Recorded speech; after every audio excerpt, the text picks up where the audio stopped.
welcome everybody. I see a few new faces, and this is part of our educational orientation for a radio station. Even though we're a radio station, we're also an educational station, and we are teaching people who want to get on the air how to do that. So some of the basic skills are how to record and how to edit and how to get online. This is just an overview. These are things that could take a long time to learn how to get really good at, but it's just to expose you to some of the dimensions of it, around how much it might cost, around how complicated it might be, and then we'll be continuing with these and going in increasing depth. So take it away, John. John's going to do module 1. We have a few modules this morning, and we hope to wrap it up within an hour. And this Q&A at the end, please hold your questions till the end because there's a fire hose of information, but we will answer them all. We're going to save the last 10 or 15 minutes at the end for answering all the questions. So go ahead, John. Okay. 1 second. Yeah, this is going to be John. Oh, sorry. Go ahead. So you can put your questions into chat if they come up as we're teaching, and then we'll keep an eye on those and address them at the end. And also, John, if you could mute everyone while we're presenting. And do you all know how to get into chat? So if you don't see, if you're at the bottom where it says lit up in green share screen, next to that's chat. If it's not lit up, look under window and click on always show meeting controls, and then you'll have the ability to turn on chat, and also look at the participants, which is a... Sorry, I shouldn't have muted everybody. No, that's okay. So if you look under participants, there's actually a way to raise your hand. There's a blue raise your hand on the left. So, but put them in the chat as Judy says. Okay, John, thanks. I'll mute myself. Okay, so this is obviously just a basic overview. What we want to cover in terms of equipment is sort of the basics of what you need and how much it's going to cost. So we'll sort of start with the various sort of possibilities. We have, for all practical purposes at the moment, we have like 3 possibilities of ways to get audio into your computer. One is to have a dedicated microphone, a USB microphone. This blue Yeti is about $130, and it's a perfectly adequate microphone, pretty good in fact. And it's probably the cheapest entry point here. I mean, you can buy cheaper ones, but you start losing audio resolution as you get to cheaper microphones. So you can do your own research and see if you can find something that is also adequate, but you're probably going to end up spending someplace between $100 and $130 for this. The advantage of it is that it's kind of one-stop shop. You have this and your computer, and you're basically good to go. The disadvantage is if you have a show where you have a guest or more than one person in producing your show, you only have one microphone. So it's a little bit more difficult to do things like that. The other possibility, well, 2 other possibilities, 1 or 3, actually, we're not going to go into all of them. One is with your phone, getting an external microphone. The other one is having an audio, the most common one probably is having an audio interface into which you plug a microphone. That's a little more expensive, but it has the advantage of making it more flexible. So you can have more than one microphone depending on what interface you get. You can always change microphones if you decide you'd rather have a nice, a different one or something that sounds a little bit different. So this is an example of the sort of low end of good audio interfaces. PreSonus is a very respected name, but there are others available. Scarlett is also very common. This one has 2 inputs. Good high resolution audio costs about $100. Most of these at this level cost about $100. There are a number of manufacturers. I just picked this one because it has a nice picture. But they're all pretty much about the same, and they will give you a little bit more flexibility, but it's going to be a little more expensive because you're buying this, which plugs into your USB port on your computer, and you're also going to need a microphone, at least one microphone to plug into here. Let's see, Susie, I'm not sure if I can unmute you. in case you wanted to jump in here. I'll unmute myself. There you go. But I don't need to jump in here at this moment. I guess I have a very quick question as far as the inputs are concerned. Are there splitters for those, or if you have just those two inputs, you're limited to the two inputs? Do you see what I'm saying? Well, you can get splitters. In general, though, I think you're sort of risking losing audio quality when you go to a splitter. You want to be careful with the model that you purchase. Right. Yep. You'll notice that these inputs here have this sort of a hole in the middle, which has little flanges coming off it. That's because it's a dual purpose input. You can either use an XLR cable, or the center hole will take a regular, like a guitar cable. So if you wanted to have an instrument come straight into here, that makes this more flexible that way. This is an example of, this is the one that I use. It's nice because it has 4 inputs. That's the reason why I have it, because I sometimes record multi-instrumental ensembles at the same time. It also has a MIDI interface, which if you're a musician and you use synthesizers and so on, can be very useful for that. You can see it's more expensive. It's about 75 more bucks, but you're getting twice as many inputs for about 30, 40 more dollars. So it's if it's something that matters to you, it's sort of worth looking at. Typical example of a microphone. This is probably the most standard microphone in the world. The Shure SM58 is used for musicians on stages all over the world. This thing has been in use pretty much unchanged in design since the 70s because it's such a good design, very solid, lasts forever, can take a beating and keep on working. And it's about $100. It survives mic drops. It survives mic drops on a regular basis. So true. I was saying the other day that, I've played on stages with, following punk bands who, emphasize their lyrics by smashing the microphone on the stage, and they just pop it back up and plug it in again, and it works fine for the next band, and that happens every night, and it keeps on working. So it's a dynamic microphone. That means it's not, doesn't have quite the audio range of a condenser microphone, but it's much less expensive, and it's actually easier to use for this because condenser microphones tend to be so sensitive that they will pick up absolutely any sound in the room. So it's harder to keep your recording quiet. You really have to have a dedicated recording space with sound baffling and everything to successfully use a condenser microphone for this. This is a pop filter. For those who don't know, this is a little screen that goes up between your microphone and your mouth, because when you are talking, if you say something that includes a plosive like P or B, you tend to get a pop in the sound in the microphone.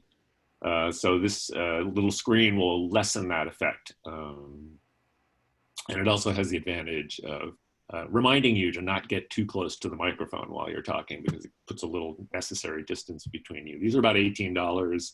You can find them a little cheaper, a little more expensive, but roughly, that's what you're going to be spending. It's well worth the investment to keep your audio quality high when you're recording. For those who don't know, this is what an XLR cable looks like. It's your standard microphone cable. So I'm only showing the picture so that when you're buying your interface and microphone and so on, and somebody says, do you need an XLR cable? You'll know what they're talking about.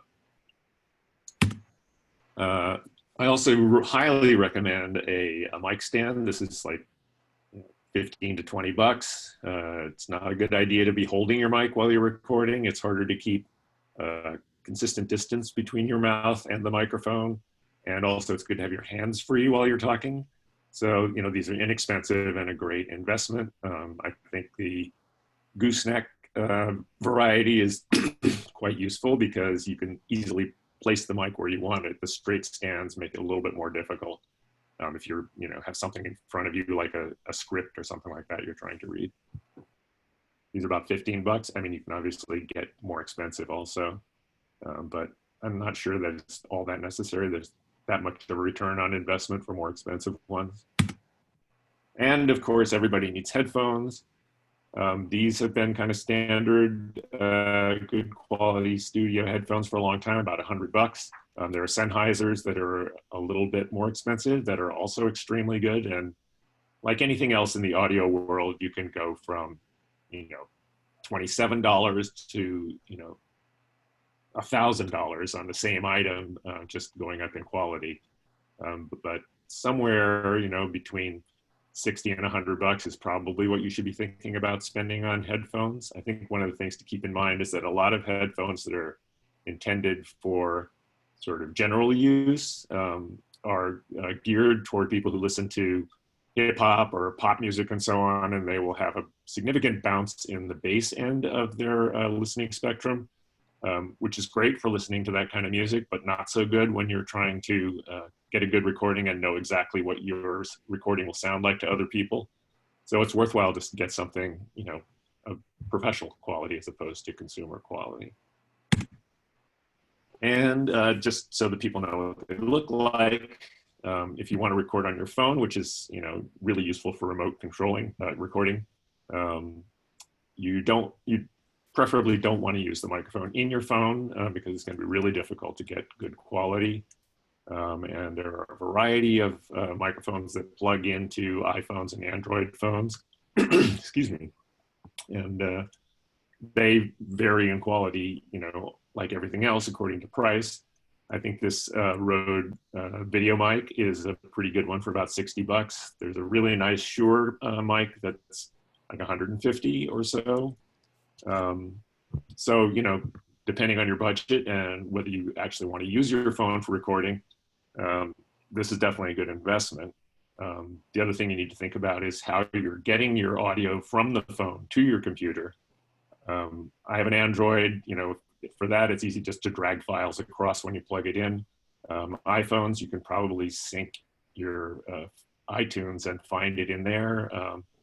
Howard likes to email himself the files, which is also a good idea because that gives you 2 copies of it, so you always have a backup. Excuse me, got a frog in my throat this morning. That's it. The other thing we're not particularly covering today is there are also dedicated handheld audio recorders, like Howard is holding up here.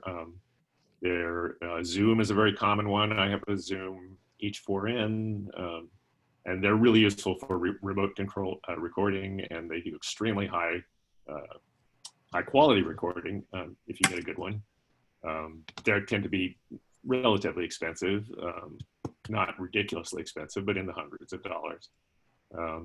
But you know, it's a good tool to have. You can do, I know Judy does most of her show recording on that, and she's been doing that for a long time.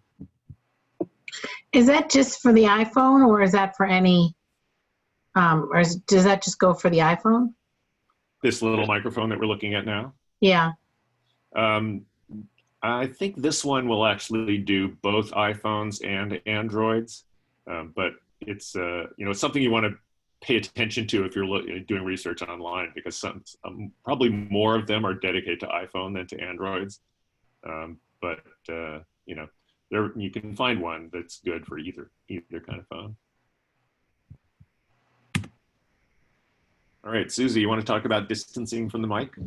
Sure. So I don't have a lot of super technical information, but I did a lot of experimentation with my little microphone. I got this one, which is a Shure MV5 condenser mic. This attaches to my iPhone and also connects to my computer via the USB. I purchased this one instead of some of the other ones because I wanted to have the capability for remote recording, to have good quality recording in the field, that kind of thing. And so I spent a lot of time, and I'm still working on it, obviously, as evidenced from the mic breaks on my show, that I'm still working some of the kinks out, really. But I spent a lot of time experimenting with mic distance and positioning and that kind of thing, recording mic breaks into Audacity. So yeah, you want to make sure that you're maintaining a consistent distance and that your levels aren't too high on whatever program you're using for editing. And that's about what I've got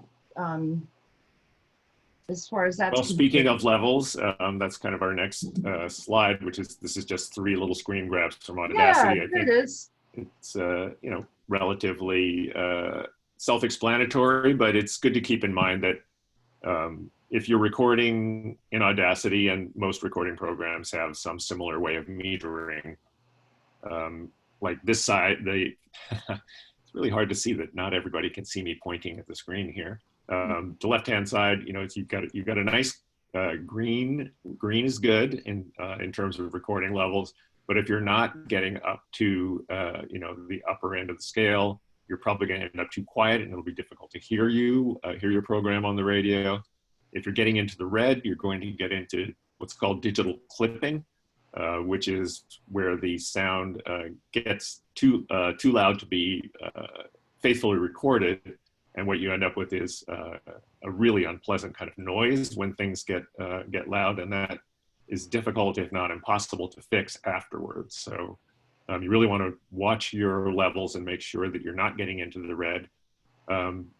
The right-hand little screen grab here shows it just getting into the yellow, which is about where you want to be. That'll keep you safe, loud enough so you're not too quiet, but also not clipping. And the last part of this is thinking about your recording environment. You know, a big room is going to sound echoey even if you're close to the mic. A room with lots of bare walls and hard surfaces is also going to mess with your sound quality. So you really want to think about a small room with, you know, soft, absorbent surfaces around. That makes closets, if you have a big enough walk-in closet, an excellent place to do this. Otherwise, a room, you know, a small room with heavy curtains, or you can, you know, add curtains and, you know, hang cloth or other sound absorbing surfaces around the room, and that will keep your recording much cleaner and you know, sort of avoid that echoey kind of room tone. So I think that kind of wraps up this portion of the presentation. I think next up is going to be Judy talking about editing your recording.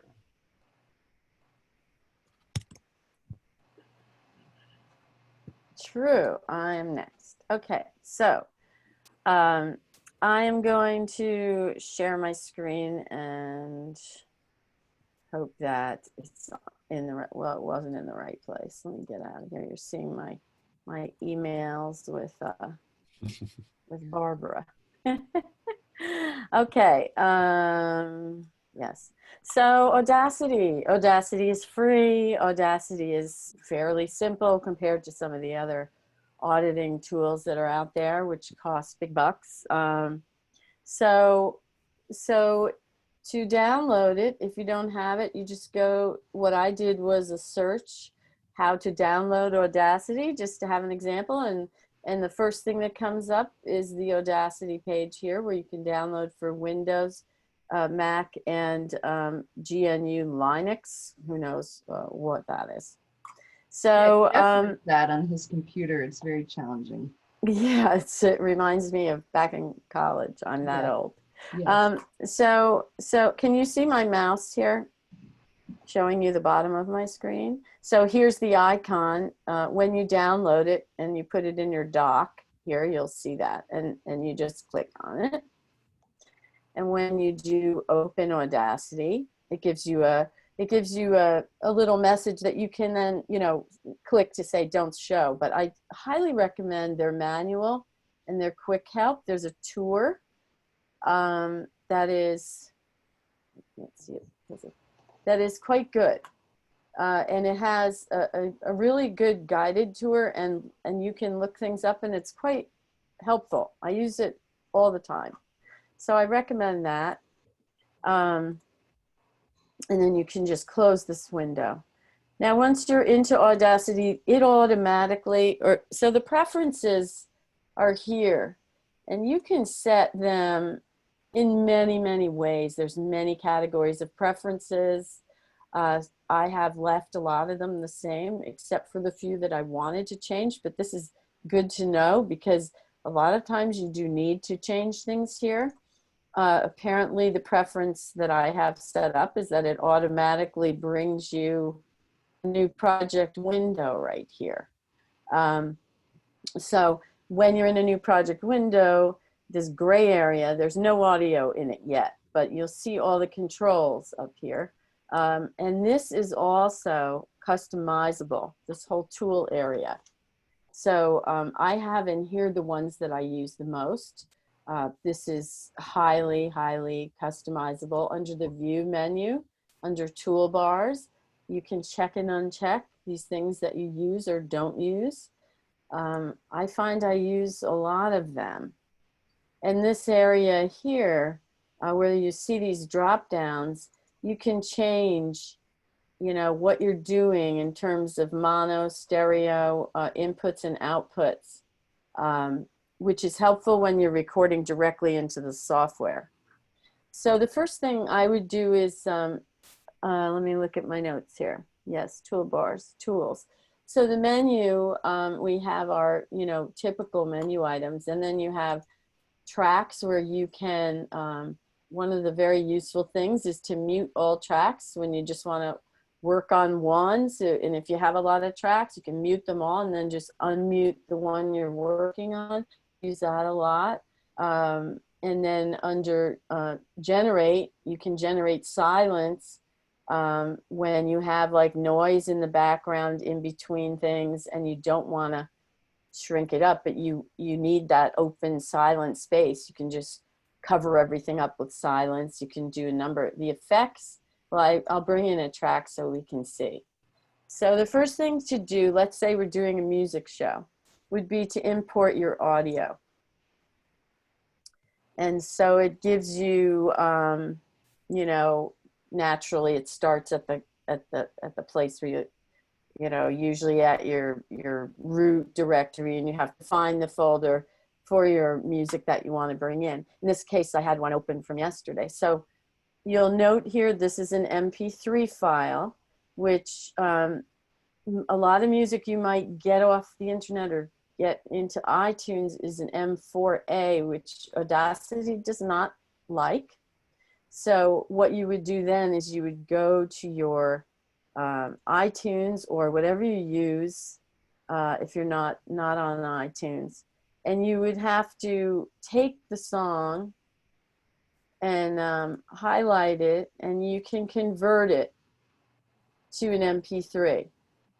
And then in your iTunes, you'll have both versions, which will then also show up in your file folders under your iTunes music.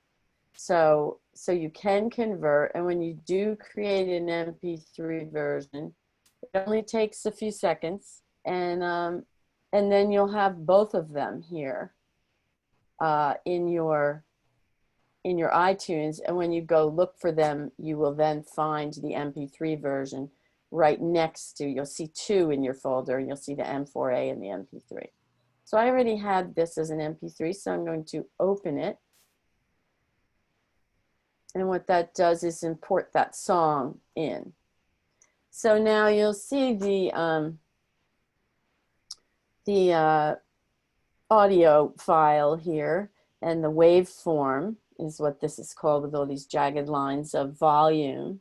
And it's not good when it fills from top to bottom, because that means that it's going to be really loud. So when I click in here, and these are the play controls, you have pause, play, stop. This brings you to the very beginning of the track. This brings you to the very end of the track. So I'm going to hit play, and you'll see that it's in the red. Okay, so not good. So there are a couple of ways where you can control the volume of this track. So this brings up this section of tools. I'm in the select tool, which is the up and down line here, which you can click and place. You can highlight sections. They then turn white. This is the envelope tool, which adjusts the volume. It adjusts the envelope of sound. This is the time shift tool, which slides tracks back and forth.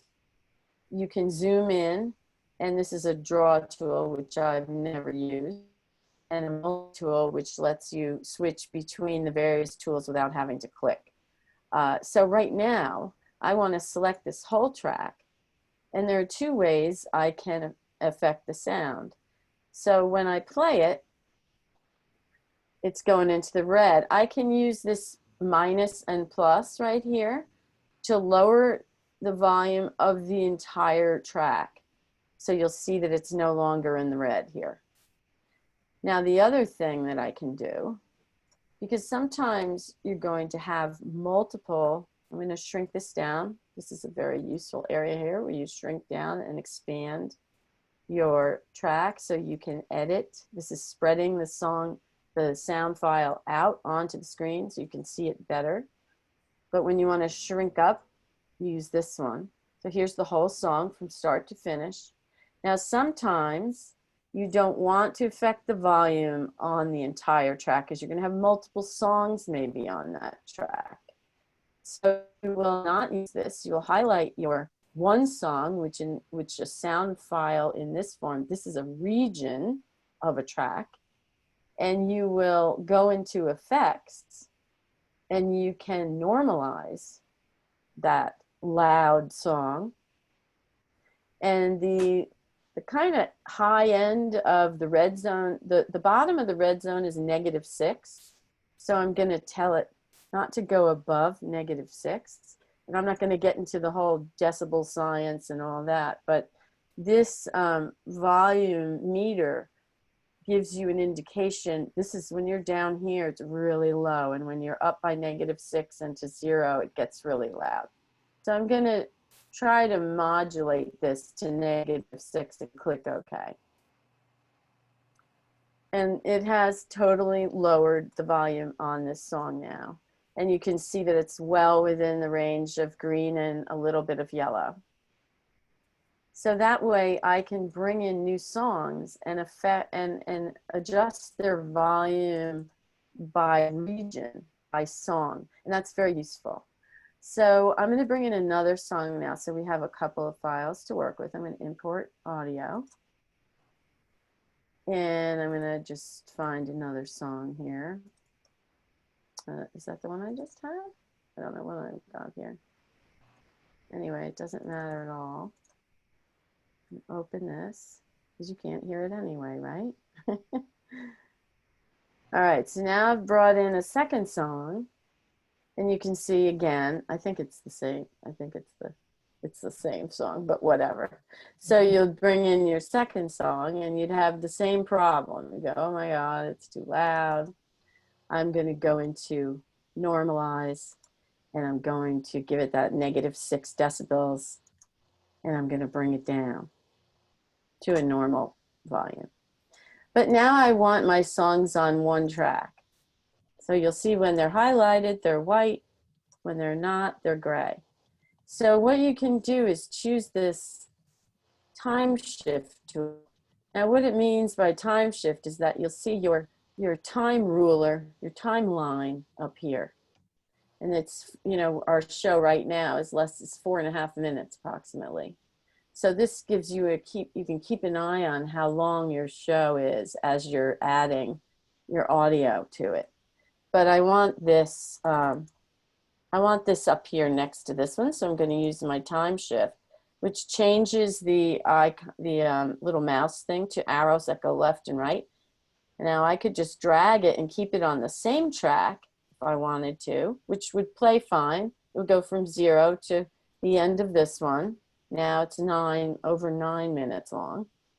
But I figure why not just put it here and keep it simple. If I'm playing 2 songs in a row without narration in between, I can just do it that way. And now I have everything, the music on one track. And I can get rid of this little X here. Allows you to, these are the controls for the actual track over here on the left. I can change the volume. As we said, I can change the balance in left or right ear. I can mute the track. If there was something there, I'll show you, it changes color to gray, so you know it's muted. And I can solo it. So if everything, this actually is the shortcut to only editing on the one track. You can solo, which means you can mute everything else automatically. I forgot about that button. So now I want this X, tells you I can just get rid of that extra track now. So now anytime I want to move things around, which you do constantly, let's say I decide I want to talk between these two tracks, and I will start add a new track. Here's where you add a new track. And let's say this is going to be my my track where I record my narration here. I'm going to go back up to my select tool, which is up and down. I would, you know, put it to the beginning, and then I could begin to record into this track. And then I can slide. Let me just bring in something so I have some audio to play with. We're going to be bringing in, any actual narration, but so let's say this was my narration track that I had previously recorded on another device, and I'm bringing in my narration now. I'm going to shrink this up so you can shrink these so you have a little better view, so you can fit more in your window. Now I'm going to say I want to talk in between these two songs. I take my my time shift tool and I line it up just right. When it's perfectly lined up, you'll see the yellow line there. And then I want to take this one and line it up. Now that's how it starts to look. And I'll show you one that's full of a lot of files later. Meanwhile, let's say you want to fade in or fade out of a song, especially at the beginning. Like maybe you'll have an intro and you're going to talk over. Let me spread this out. You're going to talk over the music. So you have to, let's say you want to fade in first. So you can highlight part of the song, and there's a nice fade in tool. And you see how that tapers from 0 up into the normal range of the song. So now you're fading in. And then there's another option if, let's say, you want to, I'm going to undo that. Let's say you want to talk over music under your voice. That's going to be, you know, less volume. So you can highlight, you know, the part that you might be talking. You would have a narration track down here that you might be talking, and you can affect and you can normalize like way down to maybe 12 or something, right? Or probably even lower. It might be 18. And now when you're talking, the music will be nice and low. So when you see here in the upper right, the green's only hitting into the 24 to 20 range. So you could speak over that and be heard and have a nice, you know, I forget the word for that, but it's like a nice music under your voice. So I'm going to open up a recent project just so you can see one that's got a lot of stuff in it. I have to go in here. So I'm going to go to documents. Sorry, you're going to have to watch my whole thing here. You could also record directly onto a track from a microphone, right, Judy? Yeah, we're going to talk about that in a minute. Where's the one I just did? Here. I'm going to open the AUP. When you create an Audacity file, it has a .aup extension. So you know that's your project file, as opposed to your music files or your MP3 files or whatever. So this is one that, you know, I had done for an hour-long show. I'll spread it out to where it's like, this is the hour, and this is the music track here. this is my narration track. You can see where it's lined, where my voice, oh, I'm muted.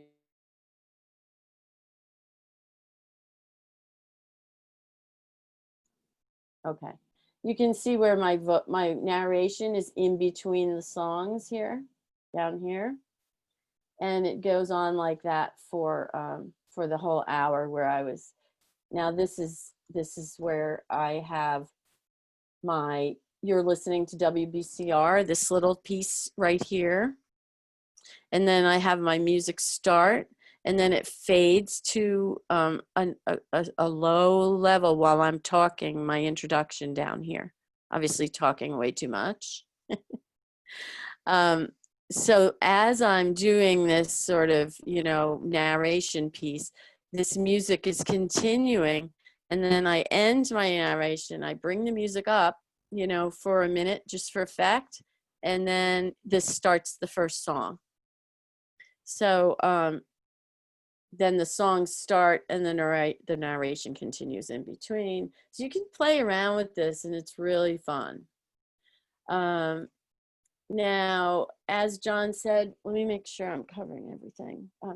What people will want to do if they don't have a separate recorder, or they're not using their phone, or they're combining using their phone and their recorder, and they want to record directly into Audacity, you create an audio track, and then Susie's going to tell us how you do that.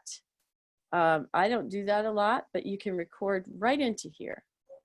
Susie, take it away.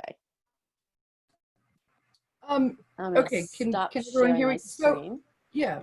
So this is what I do. Whether it's the exactly right way or not, this is how I have solved this problem.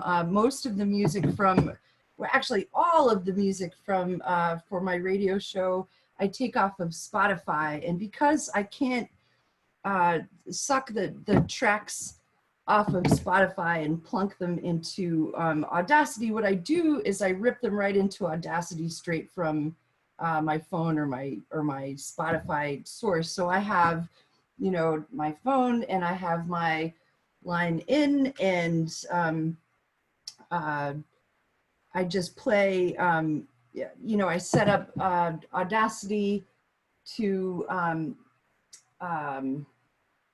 with the right sources. And then I just play each segment into the program from my phone. So if I have a 2-hour show, it takes me 2 hours to set it up and put all the music in there. So that's how I do that, and it's pretty easy to set the levels. I also do I don't store any music on my computer, on my laptop at all. It's all on my phone through streaming. So that's kind of how I do that. And I don't know what else to really say about that. If anybody has any questions, let me know. But it is a kind of a laborious process, but it's really the only way that I know of, unless I had the MP3s stored in my computer. And so I think, Brian, you had a whole bunch of Spotify playlists and were wondering how to get that into Audacity, I think. And I think the only solution is just to rip it straight into the program. If I could just jump in here for a second. Yes, if you're on a Mac, you can use a program called Audio Hijack, which will let you, it's relatively inexpensive, and it's just a goldmine of tools that you can use. One of which is select any application that's running on your computer and record the audio from it. So I, fire up Spotify and record audio from using Audio Hijack. I fire up YouTube and record the audio from YouTube videos. You just pick the application you want to record, or record all audio that's coming out of your computer, and it saves it right to your computer, and it's great. I mean, it's just an amazing tool. Unfortunately, Mac only. But Howard shared with me the name of another recording program for PCs. I forget what it is. Do you remember the name, Howard? I don't remember right now, but in general, if you do searches, there are so many programs for recording and for editing that Audacity is great because it's free and it's a really good place to get started, but your mileage may vary as you have different systems and different orientations. And we can give you more suggestions later. There are a whole bunch of them. Also, just throwing in, also if you're on a Mac, you have GarageBand already, which does everything that Audacity does, and that's also free and easy to use for this. Yeah, GarageBand is great. It's also, I think, far superior if you're recording in instruments. Like if you want to do something live and put it on your show, you can record right into GarageBand, as all of you musicians will know. I'm going to share for another second because just to, let me undo this.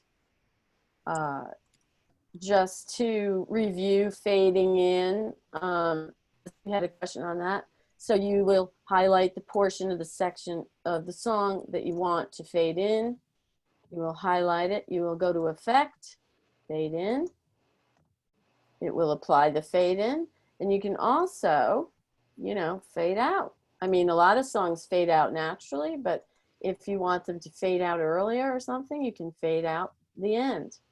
And then you have a nice, gentle transition. So that is that. Now, once let's say you have your show all ready to go. I mean, first of all, I save my project for the minute I bring in the first song, which I didn't do here. And it reminds you that you're saving the Audacity project, not the end result that you will broadcast. So you're saving your project, which I'm just going to throw into, music. And when it's an hour long or whatever, it takes, it can take 15 minutes to save out the project. Not to save the project, but the next step. So now let's say you're all done and you want to get it ready to play on the air. So you're going to export it as an MP3. That's for the purposes of radio, okay? So now this is named, I'm just going to call it Test Today. And you would file it, obviously, where you can find it.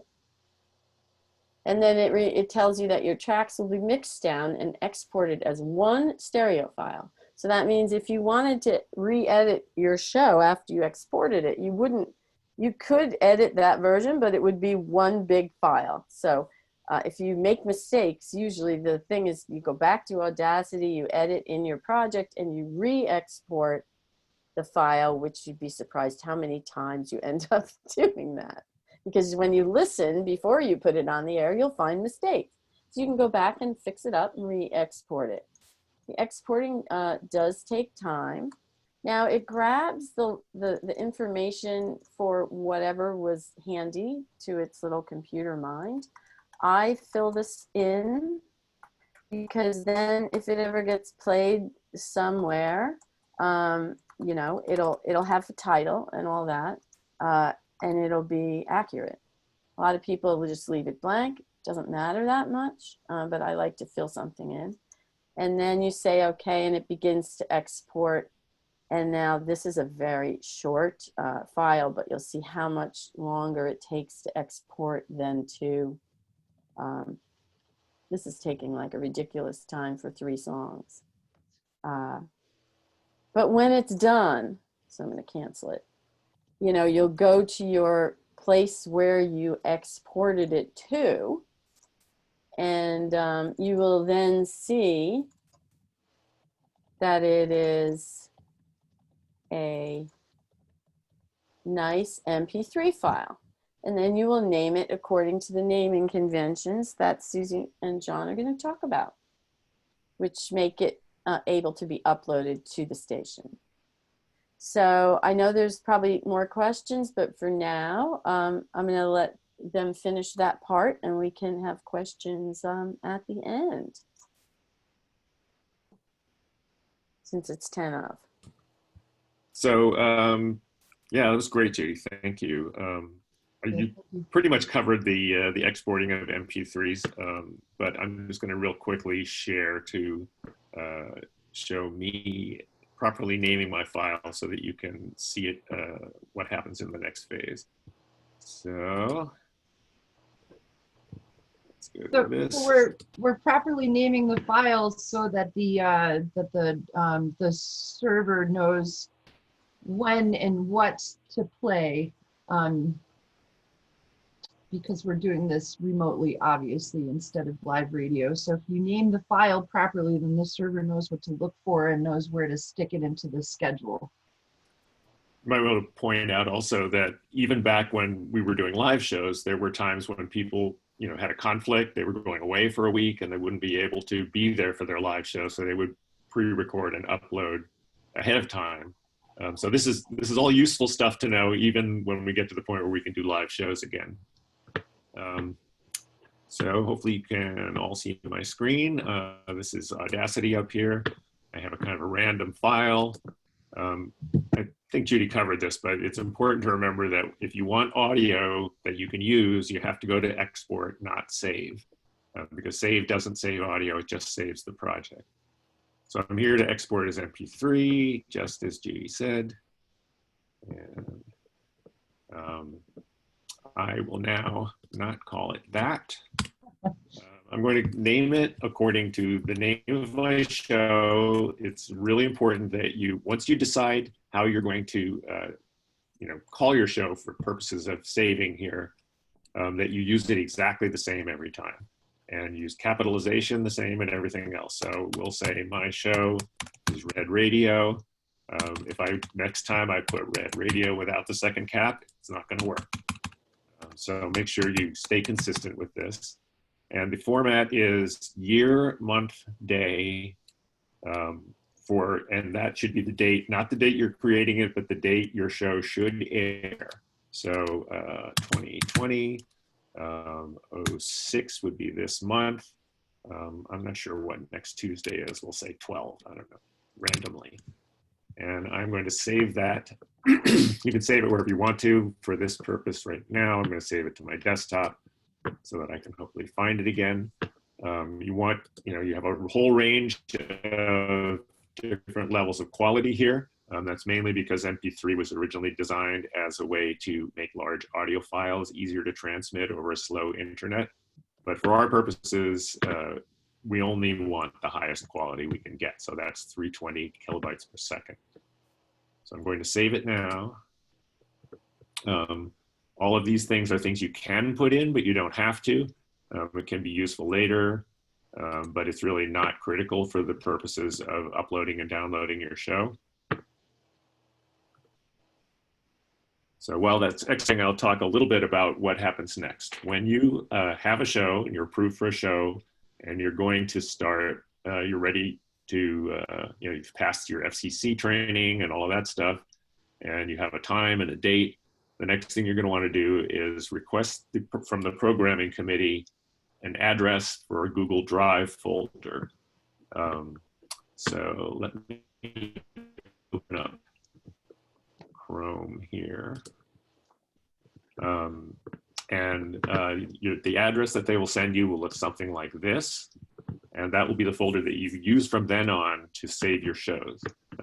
And when you first go to that folder, it's going to look like this. There's going to be nothing there. So when your file is properly named and ready to upload, what you want to do is go to, not that one. Let's get this over here. Go to your Finder. Not that one either. Find your file. And here we go. There's Red Radio 2020 06 12. And just drag it into your folder. Which I believe it's uploading. Yes, less than a minute. On my slow internet, that's not terrible. This is only a half-hour show, so it's not a huge file. The nice thing about this is we're not going to sit here and watch that upload forever. But let me go to the actual file. That's a test thing I just wanted to use for this. But if we go to my actual Red Radio folder, you can see that I have basically an archive of a bunch of shows that I've done in the past, and you don't have to delete your shows after you're done. You can always go back here now. If you need to find a show you did in the past, you'll have them all in one place. It's a nice sort of handy thing that you can use here. The last point to make is that these files, the automation server pulls the Google Drive around midnight, just after midnight actually, on the day of each day. Every day it does that. So if you have a show that's going to be played on a Tuesday, for instance, it has to be there by midnight on Monday, because after that, the server will pull your drive, and if it doesn't find a file there, it's not going to check again until the following morning. So your show won't play. If you already have a show in the queue, it'll play the one from the previous week automatically. So I think that is it for me. I guess, Howard, you want to handle the closing here? Oh, sure. Do you have some questions? Because we've got a lot of people with answers. These are large topics, and some of you may have different equipment, so different hookup kinds of issues. So anybody have any questions? Got a lot of people with answers here. Brian, Sarah, Serene? So I have two questions, I guess, and I was just sending this in, but I guess my first question is, I've always had the Google Drive folder since Radio to Women's been, I've been doing this, for the past, I don't know how many years, 5 years, I guess. So do I need a new folder, or is it still set up to pull like I've been putting them in? John? You can actually, I made new folders for everyone else, but because yours has been working for a long time and there's no reason to change it, I think you can just keep using the one you have. My philosophy is always, if it ain't broke, don't fix it. Okay, all right, great. So, because that's where I've been putting them. My second question is, I recently have been interviewing people through Zoom, and and then I hit record. You know how you could have, you're recording this right now, right? Yeah. So you see that. So how do I convert that MP4 over to an MP3? It's not a 4A file. It's a 4, yeah. I've also been doing that. And if you when you record in the cloud, in any case, I don't know if you're recording to your computer or recording to the cloud. If you record to the cloud, Zoom will alert you that your file is done. Right. And when you go to Zoom, it'll give you two options. One is to download the entire thing, and one is to download audio only. Okay. And the audio only should be fine as it is. Okay, so I think I downloaded the whole thing by accident then. Yeah, So then you have to separate out the audio from the video, for playing on the radio. You can strip it off. You can strip them apart. You can. It's just an extra step. How do I do that? Let's see. I think it might be a longer conversation than for now, because on a Actually, Mac, pretty easy. I do have it. Yeah, you could go into, sorry to interrupt, Howard. You can go into QuickTime and export. And one of the options in exporting from QuickTime is audio only. So if you did download from Zoom only the audio, is it in MP3 format? Yeah. Do you have options there, or it just automatically does MP3? It automatically does MP3. Great. So next time I'm going to download and I'm going to choose audio only. Okay, so that's good. All right. But if I didn't do that, I go into QuickTime. Did you say? QuickTime. Yep. Is that on the computer somewhere? Is that? Do you have a Mac? I need to. Yeah. Is it automatic? Do you have a Mac? I did this need all to on a Mac. download it. Yeah, I did all this on a Mac. You might Yeah, need to download it. QuickTime. QuickTime is free, and it runs on both Macs and PCs. And depending on what year you got your Mac, it either came with it on it, or you have to go and download it. But it's free in either From the case. App Store. So Okay. can't you go back into Zoom and just re-download the audio only? Does that go away? Well, if you record and you record to your computer, I think it only records video. But if you if you didn't specify record to the cloud, it probably recorded to your computer, in which case you don't have the option anymore. I don't know. I have to convert it at that point. Yeah. Yeah. Okay. All right. QuickTime's really, really easy. It's a very straightforward, basic program. Much, much, much simpler than Audacity. It's, in fact, for just super duper simple editing, like trimming the silence off the beginning of a file or the end, QuickTime is very fast and very simple, but it won't do the advanced kinds of things that Judy was showing. Right. So Right. Ryan, Okay. But I can just put it then into Audacity. Okay. I have one more question. I'm sorry to ask so many questions. This has been great. This has been incredible. Thank you so much. My other question is, my Audacity doesn't give me an export MP3 option. I can only do it in the WAV. That's actually an important point, because I was training another one of our programmers on it, and he had the same issue. And it turns out MP3 used to have a separate license. So you would have to download the MP3 exporter separately, but that license expired recently. And if you get the most recent version of Audacity, export as MP3 is built in. So you don't have to. So I would just re-download Audacity and get the latest version. So you would okay. So, cause I do that on a PC, not on a Mac. Okay. All right. So I'll just take it off and reinstall it. Yep. Okay. Thank you. I think QuickTime will also do file format conversions too. I have a converter. I do have a converter. I have some, I pay for that each month. I think it's not much, like $2.99 a month. It's like a file converter. So another general statement, whether you have a PC or a Mac, if you just do a Google search for free digital audio workstations, DAWs, DAWs, there's a low-cost version of all of them, from Ableton Live to all of them have a free version that doesn't do a ton, but it actually may do enough.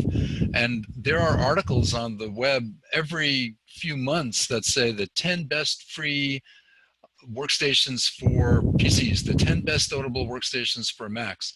There are many out there, because there's the freemium model. Many of these things will give you a free version, and then you have the upgrade, and there are many different upgrade paths from $60 to $600. Okay. I actually needed at one point to convert a WAV file to an MP3, and I just went in searching, and I came across something called Switch. And Yeah, that's what I use, Switch. it was very simple. Just came up, didn't cost me anything, and just happened. It was very easy. Yeah, I use Switch also right now. Yeah. I think that's what I use right now. It's called Switch. Yeah. I'd like to point out just a couple more things. One is that WBCR has a YouTube channel.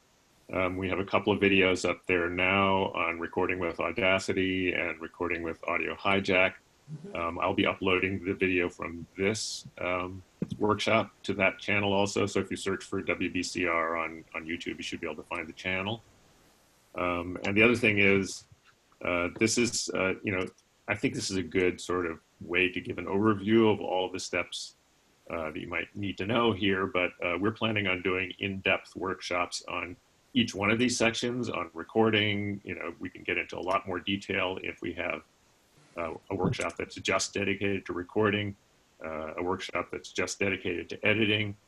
There's a lot of things we can do. So I'm glad people have been happy with this. But if you want to learn more, we'll have more in-depth workshops coming up. And they can also be a little more interactive, to be customized, because not all of you have the same amount of background information. You're coming from different places, different platforms. You want to plug in different things. So we can accommodate all sorts of questions.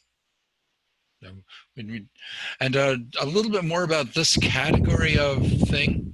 What's neat about these recorders, the $100 to $200 ones, not the like $60 ones, besides being able to plug in the same things as on the Focusrite, it's got the same kind of jacks. You can plug in the XLR cable or a 1/4-inch cable from like a guitar if you've got one. But they also have SD cards in them. So you can take the SD card out and plug it into the slot in your laptop if you have one. So that's another way to transfer. Some of these new ones have Wi-Fi in them, so you could transfer the files wirelessly right out of the recorder into the computer. So it's a reasonable option. Some of them, like Zoom and Tascam, they have these microphones. You could actually change the pattern a little bit. So it is another kind of flexible option. It does a bunch of stuff. There's this whole range of ways you can do audio now in the world. It's a really incredible time to do this kind of stuff.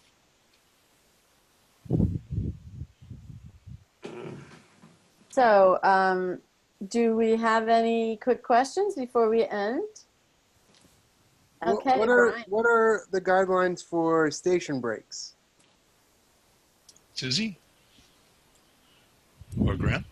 Okay, so for station breaks, I mean, we want to, and Graham can jump in here too. When I got back in the air, I experienced mic freight for a really, really long time. It was hard for me to improvise and come up with interesting mic breaks. So what I did is I started talking about our website and, you know, back announcing, front announcing, talking a little bit about the songs, but mostly just focusing on information about WBCR and our schedule and becoming a programmer, that kind of thing.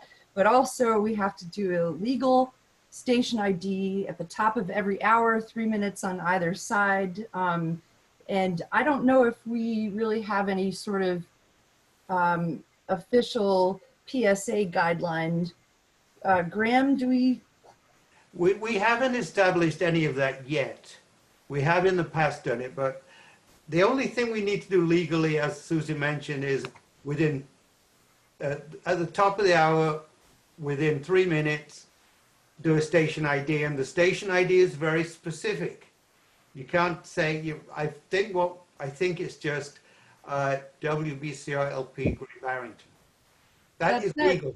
You cannot say WBCR-lp in Great Barrington even. That's legal. So otherwise, it is just you're in your show and you promote the station, promote other shows, right? You know, that kind of thing. Just it's very easy to come on and start your show and then not take into account the fact that somebody might have come in with 15 minutes after you started. So you might want to remind them what they're listening to. Sure. And things like that. But the only legal requirement is the top of the hour. Mm-hmm. Plus, all this will come in when we can really, and I hope we can do this at some point soon, have an FCC training. And that's all covered in this thing. There's lots of things that the FCC needs us to do, some of which are, at least for me, kind of counterintuitive, but we have to abide by them because we're a non-commercial radio station. Mm-hmm. So I'd also like just quickly point out that we have pre-recorded legal station IDs that automatically play at the top of the hour. So it's not a bad idea if you're pre-recording your show to leave a couple seconds. So instead of 60 minutes exactly, you might do 59 minutes and 45 seconds or something like that. It's not absolutely, not absolutely a requirement because the station ID will play anyway, but it might jump in and cut off the end of your show if you go right to the hour. And it definitely doesn't hurt to do more station IDs, in the middle of your show. yeah. WBCR Great Barrington, WBCR-lp, I think is important to say. Yes, You have to say it. the LP is in there, but say when you're doing it in the middle of your show, it doesn't really matter what you say, but the legal ID is WBCR-lp Great Barrington. Mm-hmm. So Right. yeah. Okay, so we'll be in touch with dates for the next trainings. Thank you. And yeah, I guess that's it if we don't have any other questions. This was great. Thank you so much. Yeah, it was great. It was phenomenal. Really Thanks for phenomenal. being Thank you, here. everyone. We appreciate it. Thank you, Thanks everyone. for coming, everybody. And We'll see you next time.